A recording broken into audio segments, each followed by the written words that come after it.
Hello and welcome to day 3 of our Bioinformatics Internship program organized by Learn Science Academy. In today's session, we will focus on designing primers for PCR-based assays. In today's session, first we will start with an introduction to the molecular biology workflow.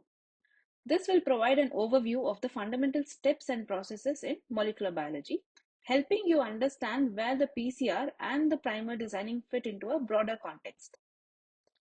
Next, we will dive into the PCR techniques. We will explain what PCR is, its purpose, the components involved, and the steps required to amplify the DNA sequences. This foundational knowledge will be important as we move forward. Following that, we will discuss the PCR primer designing parameters. You will learn about the key factors that influences a primer design, such as melting temperature, GC content, primer length, and specificity. Understanding these parameters is very much more important for creating effective primers here. After covering the basics, we will have a hands-on session on primer designing using online tools. We will explore various online tools and softwares that can help you design primers efficiently and accurately. Specifically, we will be using Primer 3 Plus, NCBI Primer Blast, and IDT's Primer Quest tool. We will then move on to how to locate your primers in the nucleotide sequence. You will learn techniques for identifying and verifying the positions of your designed primers within a given nucleotide sequence to actually ensure the correct amplification. Lastly, we will explain the use of reverse complement sequences. You will understand the concept of reverse complement and how to apply them in the context of primer designing and PCR assays. Let's start by defining what molecular biology is. Molecular biology is the branch of biology that deals with the molecular basis of biological activities. It focuses on interactions between various systems of a cell, such as DNA, RNA, and protein synthesis. The primary molecules involved in the molecular biology are DNA, RNA, and proteins. We all know that the DNA stores the genetic information. RNA transfers this particular information, and proteins execute cellular functions. Understanding the roles of these molecules is important as they are the foundation of all cellular processes. One of the key concepts in the molecular biology is the central dogma. The central dogma describes the flow of genetic information within a biological system. It typically flows from DNA to RNA, RNA to proteins, encompassing the processes of replication, transcription, and translation. This flow is very much important and fundamental to how genetic information is expressed and utilized in a living organism. To study these processes, various techniques and tools are employed. One essential technique is PCR. PCR is used to amplify a specific DNA segment and make millions of copies from a small initial sample. Another important method is gel electrophoresis, which separates the DNA, RNA, or the proteins based on their size and charge, allowing us to analyze them very easily. Cloning. Cloning is another crucial technique involving the creation of identical copies of DNA fragments, cells, and also the organisms. This is often used in genetic research and biotechnology. Additionally, sequencing determines the precise order of the nucleotides within a DNA molecule, which helps us providing with a detailed genetic information. So these techniques collectively have various applications across different fields. For example, in genetic research, they help us understand gene function and regulation. In medical diagnostics, they are used to identify genetic disorders and infectious diseases. In biotechnology, they aid in developing genetically modified organisms and therapeutic proteins. Finally, in forensics, they are crucial for DNA profiling and identification purposes. Understanding these fundamental concepts and techniques provides a solid foundation for grasping the importance and methodology of primer designing in molecular biology. So as we move forward in today's session, Keep these basics in mind as they are an integral part to process any of the designing primers effectively for PCR-based assays specifically. PCR, which stands for polymerase chain reaction, is a powerful and widely used technique in molecular biology to amplify a specific segment of the DNA. This means it can create millions of copies of a particular DNA sequence from a very small initial samples, allowing scientists to analyze the DNA in greater detail. The PCR reaction occurs in a series of temperature-controlled steps. Number 1 is the denaturation process. The reaction mixture is heated to around 94 to 98 degrees centigrade. This temperature causes the double stranded of DNA to separate into single strands by breaking the hydrogen bonds between the base pairs. Number 2 is annealing process. This temperature is then lowered to around 50 to 65 degrees centigrade, allowing the primers to bind or anneal to their complementary sequences on single-stranded template DNA. This exact temperature depends on the melting temperature of the primers. Number 3 is the extension step. The temperature is raised to around 72 degrees centigrade, the optimal temperature for Taq polymerase to synthesize new DNA strands. The DNA polymerase extends the primers by adding nucleotides to create a new strand of DNA, which is a complementary to the template strand. So these three steps, denaturation, annealing, and extension, constitute to one cycle of PCR. So this process is typically repeated 25 to 35 cycles, resulting in an exponential amplification of the target DNA sequence. So after many cycles, millions of copies of the same specific DNA sample or the segment are generated from an original template. Now, let's break down the key components needed for a PCR reaction. Number 1 is the template DNA. This is a DNA sample that contains the target sequence you want to amplify. It serves as the starting point for the reaction. Number 2 are the primers. These are short sequences of DNA that bind to specific region on the template DNA. They initiate the DNA synthesis process by providing starting point for the DNA polymerase. Number 3 is the DNA polymerase. This is an enzyme that synthesizes new DNA strands by adding nucleotides to the primers. A common DNA polymerase used in PCR is Taq polymerase, which is stable at high temperatures. Number 4 is nucleotides, that is a DNTPs. These are the building blocks for new DNA strands. The DNA polymerase here uses these nucleotides to construct the new strands of DNA during the reaction process. Number 5 is the buffer solution. This solution maintains the optimal conditions for the PCR reaction, such as the right pH, salt concentration, and also ensures that the DNA polymerase can function effectively. These components work together in the PCR process to actually amplify the target DNA sequence, making millions of copies from a very small initial sample. After performing a PCR reaction to amplify a specific DNA segment, it is important to confirm that the amplification was successful and that the product is the correct size. Two common methods for confirming the PCR amplification are agarose gel electrophoresis and Sanger sequencing. Agarose gel electrophoresis here is a quick method to check the size and purity of the PCR product. It confirms that the product of the expected size was amplified. On the other hand, Sanger sequencing provides the exact nucleotide sequence of the PCR product, confirming its identity and also ensuring that no mutations or errors have occurred during the amplification process. Using these both methods provides a comprehensive confirmation of PCR amplification, which ensures accuracy and reliability in these particular results. Coming to PCR primers. So PCR primers are short, single-stranded sequences of DNA, which typically is from 18 to 25 nucleotides long.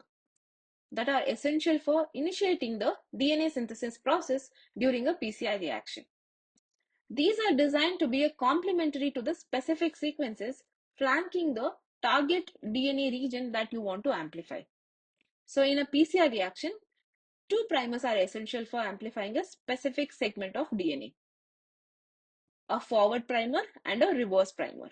So these primers work together to define the start and end points of the DNA to be amplified. Two primers in the PCR. So let's see the forward primer first. The forward primer binds to the complementary sequence of the 3' end of the template, that is a DNA strand, initiating the synthesis of a new DNA strand in the 5' to 3' direction. It is designed to match the sequence at the beginning of the target region on the template strand. Coming to reverse primer, the reverse primer binds to the complementary sequence of the 5' end of the opposite strand of the template DNA, initiating the synthesis in a 5' to 3' direction on the reverse strand. It is designed to match the sequence at the end of the target region, but in a reverse orientation. Now, let us understand what is the importance of these both primers. Number one is it defines the target region. The forward and reverse primer together, they define the exact segment of the DNA that will be amplified, ensuring its high specificity. Number two is the efficiency. Both primers enable the amplification of both strands of the target DNA, leading to exponential amplifications. After each cycle, the amount of target DNA doubles, resulting in millions of copies after multiple cycles. Finally, the accuracy. The use of two primers ensures that only the desired DNA segment is amplified. It minimizes the risk of non-specific amplifications here. Now, effective primer design is important for a successful PCR amplification. Here are some important parameters to consider. Number one is the length of the primer. Primers are usually between 18 to 25 nucleotides long. This length is sufficient to ensure specificity to the target sequence. Number two is the melting temperature, that is Tm. The melting temperature where half of the primer DNA duplex dissociates should ideally be between 50 to 65 degrees centigrades. Both these primers should have similar Tm to ensure they anneal at the same temperature. Number three is the GC content. Primers should have a balanced GC content to ensure stable binding to the template DNA. GC pairs, which have 3 hydrogen bonds and provide more stability than the AT pairs, which only have 2 hydrogen bonds. Now, specificity. Primers should be specific to the target sequence that we are intending to design the primer for, minimizing this complementarity to non-target sequences to avoid non-specific binding and amplification. Now, avoid the secondary structures. Now, primers should not form any kind of a secondary structure like hairpin or dimers, self-dimers or cross-dimers with any other primers, as these can interfere with the PCR process. Finally, 3' end stability is very important. The 3' end of the primer is very important for the initiation of the DNA synthesis. Having a strong GC content in the 3' end can help the primer bind more effectively and initiate the replication. In today's session, we will use several online tools to design the PCR primers, each offering unique features of its own and capabilities to ensure effective primer design. Number one is the Primer 3 Plus. Primer 3 Plus is a widely used tool for designing the PCR primers. It allows you to input your target DNA sequence and specify various parameters such as primer size, melting temperature, GC content, and primer specificity. Primer 3 Plus provides detailed output including primer sequences, their characteristics, helping you choose which primers is optimized for PCR amplification. Number two is the Primer Blast. This is offered by the National Center for Biotechnology Information, that is a NCBI, which integrates the primer design with a sequence search. You can input your target DNA sequence or the gene accession number and specify the primer parameters that you require. Primer Blast checks the primer specificity against the NCBI database to avoid any non-specific binding, which ensures the reliable amplification here. Number 3 is the IDT Primer Quest. It is a tool that provided by the Integrated DNA Technologies for designing the PCR primers. It allows you to input your target sequence and customize these primer parameters such as TM, GC content, and amplicon size. IDT Primer Quest provides options even for ordering the custom primers directly from the IDT itself, ensuring high quality primers for your experiments. During this session, we will demonstrate how to use these tools to design primers effectively for PCR-based assays. You will also learn how to input the target sequences, adjust the primer parameters, interpret the output data, and select the primers suitable for your experiments. This hands-on experience will help you to equip you with the skills to confidently design primers for various molecular biology applications. Coming to Primer 3 Plus, it is a popular online tool used for designing PCR primers. It allows you to input your target DNA sequence and specify various parameters to optimize the primer design for PCR amplification. Now, accessing the Primer 3 Plus. Go to the Primer 3 Plus website. You can typically find it by searching Primer 3 Plus in your web browser. Now, input your target sequence. So, copy and paste your target sequence into the input box provided on the Primer 3 Plus interface. Alternatively, you can also upload a FASTA file containing your sequences. Now, how do you run the primer design? After inputting your sequence and setting the parameters if necessary, you can click on the Pick Primers option or equivalent to initiate the primer designing process. Reviewing of the results. Now, Primer 3 Plus will generate a list of potential primers that meet your specified parameters. It is going to provide you with more than one set of primers. The results typically include details such as primer sequences, TM, GC content, and other relevant characteristics. Evaluate the parameters of the primers based on the criteria such as TM, GC content, specificity to ensure that they are suitable for your PCR experiment. Once you have selected the suitable primer pairs, you can copy the primers sequences directly from the Primer 3 Plus results page. Adding these primer sequences in a tabular form is very much important in molecular biology research for many reasons. Now, what could be those reasons are? Number one, we can organize and have a better clarity. So, structured columns for primer name, sequence, TM, GC content, and parameters allow easy comparison of these primer pairs. Documentation and record keeping. So, provides a clear record of primers used, ensuring reproducibility and aiding future experimentation and optimization in the further experiments. Number 3 is the quality control.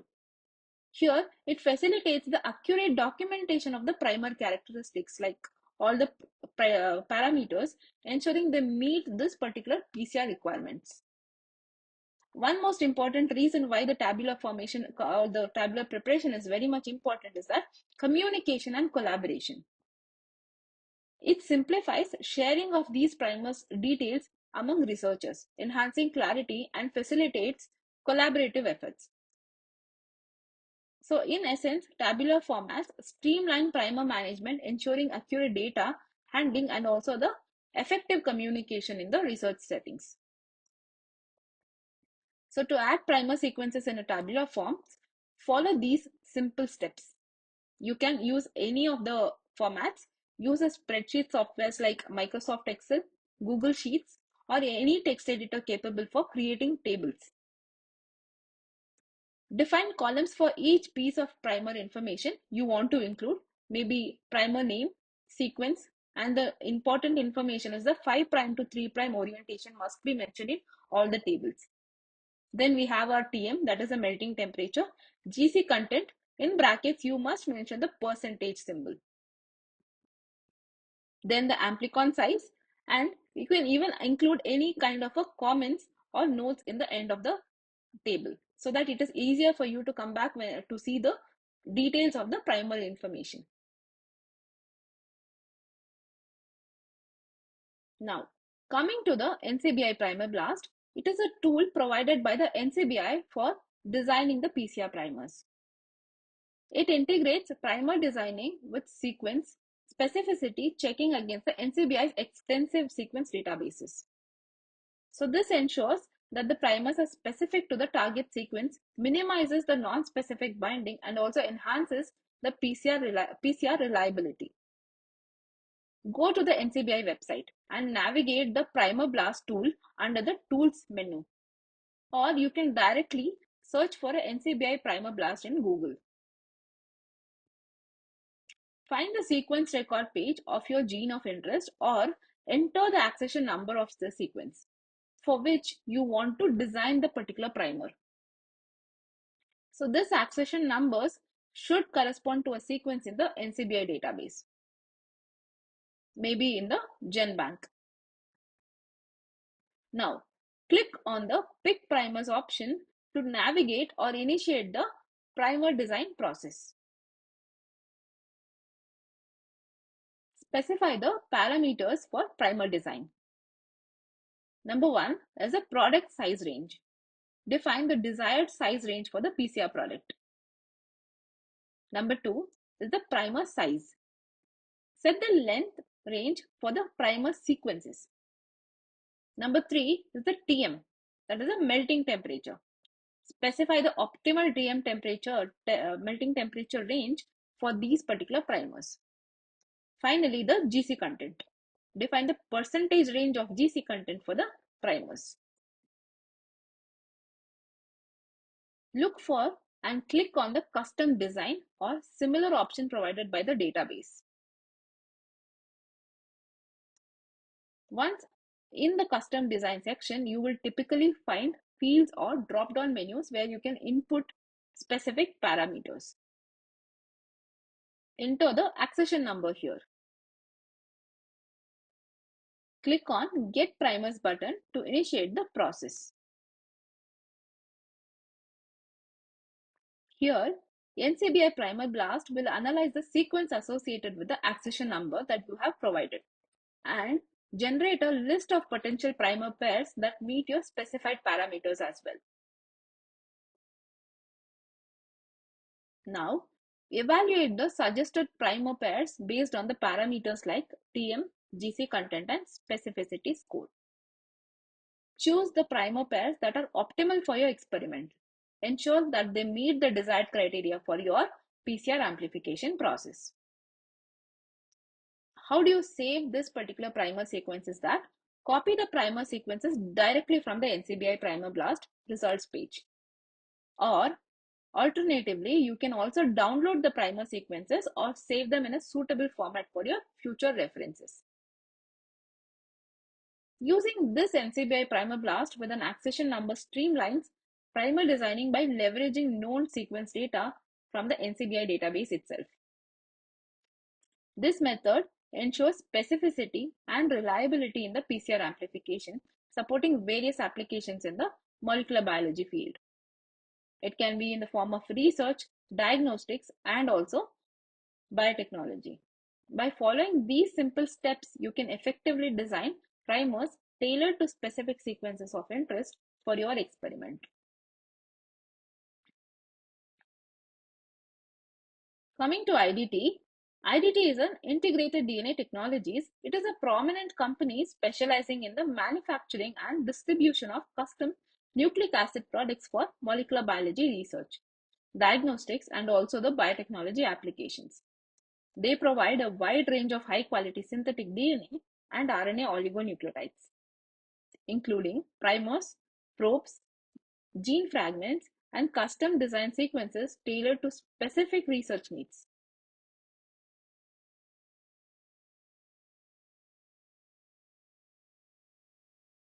navigate to Custom Design tool. Click on the Tools option here. And then select the Primer Quest tools from the drop-down menu. Here, you can see a space where you can paste your DNA sequences. In the sequence entry form, paste your DNA sequence directly. So this step allows IDT's custom design tool to analyze and generate the tailored oligonucleotide designs based on your specific inputs. After pasting your DNA sequence into the sequence entry form on IDT's custom design tool, click on Show Custom Design Parameters. This option allows you to specify detailed criteria such as the oligo length, melting temperature, GC content, and any other specific requirements for generating the customized nucleotide designs. Click on the Set Parameters design for PCR primers, that is in General Primers. And below, set the optimum primer criteria or parameters. For example, for the primer TM, that is a TM of the primer, minimum, optimum and maximum option is provided. For minimum, you can mention it as 55 degrees centigrades. Optimum can be 60 degrees centigrades and maximum could be 65 degrees centigrades. Similarly, set the optimum, minimum and the maximum range for all the GC content and the primer size.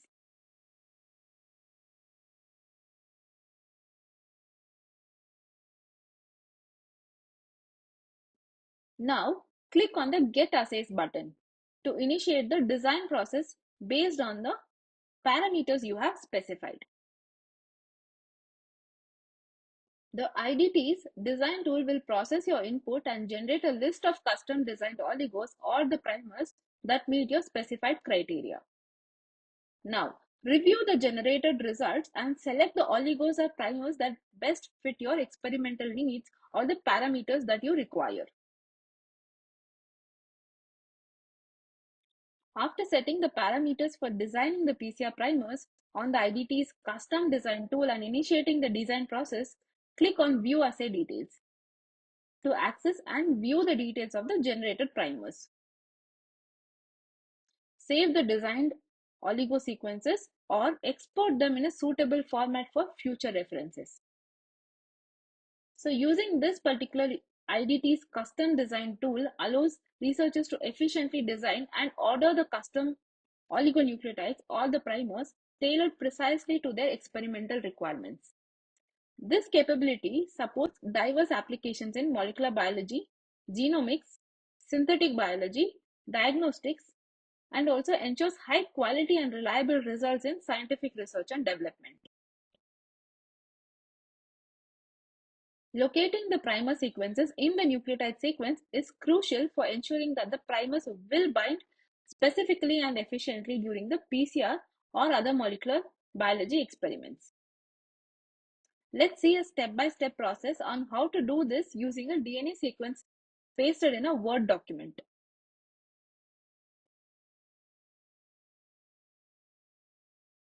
Copy and paste the DNA sequence into a Word document where you intend to locate and analyze the primer sequences.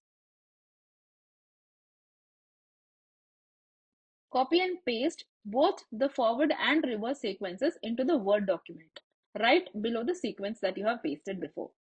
Ensure they are clearly labeled as forward primer and reverse primer. These primer sequences are designed by using the IDT platform. So it is directly copy pasted from the results page to the Word format. Now, use the Control F option, that is a find option in the Word, to search for the forward sequence within the DNA sequence. Highlight each occurrence of the forward sequence found in the DNA sequence here. Now, attempt to find the reverse sequence using the Control F option in the DNA sequence. It will not be found. This is because the DNA polymerase synthesizes new DNA strands in the 5' to 3' direction based on the template strands that is 3' to 5' direction. Therefore, the reverse primer sequences which is designed to bind to the template strand is in the 3' to 5' direction. Hence, this will appear as a reverse complement in the sequence. This inversion makes it impossible to locate the exact sequence of the reverse primer in the DNA sequence using a straightforward text search. For the reverse primer sequence, use an online tool or a software to generate the reverse complement sequence. One such tool is a reverse complement. So, this is the web page of the reverse complement option. Now, click on the clear button to delete the sample sequence provided in the box. Now that the box is empty, paste the reverse sequence in the box and click on Submit. Here, the reverse complement sequence will be generated automatically in a new window. Now, copy and paste the reverse complement sequence in the Word document. Again, use the Ctrl F option in the Word document to search for the reverse complement sequence within the DNA sequence. Highlight the occurrence of reverse complement primer sequence found in the DNA sequence. Now, locating the primer sequences in the DNA sequence is very much important for several reasons. Number one, specific binding. So, this particular process ensures that the primers will bind specifically to their target regions during PCR. It also helps to reduce the non-specific amplifications. Number two is the experimental validation. This process validates the correct design and orientation of the primers relative to the target DNA sequence before conducting PCR or any other experiments. Finally, but most important one is the publication and communication. So when you're presenting your research findings, visual representations such as screenshots or images highlighting the primer binding sites can clarify the experimental design and support the validity of the results. So today's assignment involves several tasks focused on primer designing, using the online tools and also documenting your results effectively. Assignment number one is the login. That is, log in to the IDT web page and take a screenshot. Now, log into your IDT account using your registered email ID and take a screenshot showing your name displayed on the web page. This step ensures you are logged in and ready to use the IDT's tools. Second assignment is that design the primers for the provided accession numbers. Use three different tools, that is the Primer 3 Plus, NCBI Primer Blast, and the IDT to design the primers for provided accession numbers. These accession numbers will be provided for each specific genes or sequences. Once designed, locate these primers in a Word document and share the document. Ensure that label each of the set of the primers clearly as possible. Final assignment is that design the primers for gene of interest. That means choose 3 genes related to topics you are interested in. For example, in cancer biology or genetic diseases, maybe the example of the gene might include the breast cancer genes such as BRCA1 or BRCA2 or TP53 for ovarian cancer research. But choose at least 3 genes related to your topic of interest. Use the chosen tools to design the primers for these genes. Do not locate the primers for these sequences. Instead, add the design primers in a table format in your document. This assignment will actually help you to practice using online primers, design tools effectively. You can also be able to learn and document your experimental design very clearly and prepare you for a future research and experimental work in molecular biology and bioinformatics. You can find the links to all the tools that we used today along with the accession numbers for your reference in the description box below. That concludes today's session. I want to express my appreciation for your enthusiasm in learning new techniques, which not only enhances your bioinformatics skills but also deepens your understandings of sample origins and processing methods in molecular biology. I hope today's session has been informative and useful for you. Please ensure to submit your assignments on time. See you tomorrow and have a great day and continue to enjoy your upskilling journey. Thank you.